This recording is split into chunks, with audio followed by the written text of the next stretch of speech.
Ngayo nguko umunyarwenya Seburikoko w'imyaka 45 ni umusore utarashaka.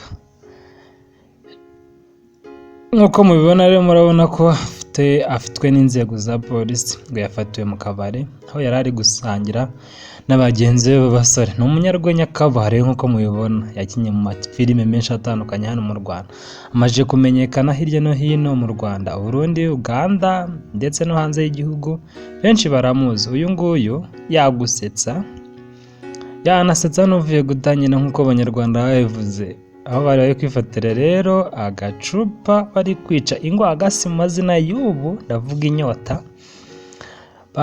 Bagenzi be baje kurwana, maze hanyuma polisi birahuruye iza kubakiza, isanga rero ni umusitari. Rero impamvu iyo uri umusitari uramenyekana cyane, uhita izina ryawe rihita rijya hejuru.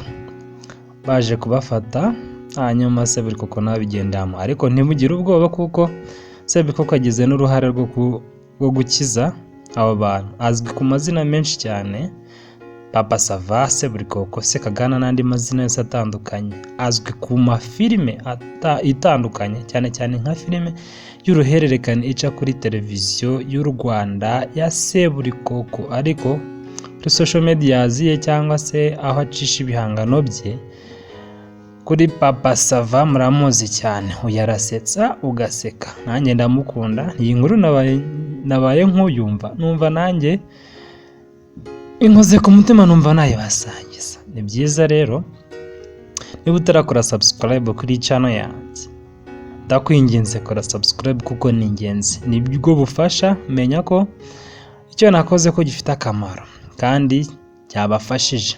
Ariko rero ntuzigere useka umugabo wafunzwe.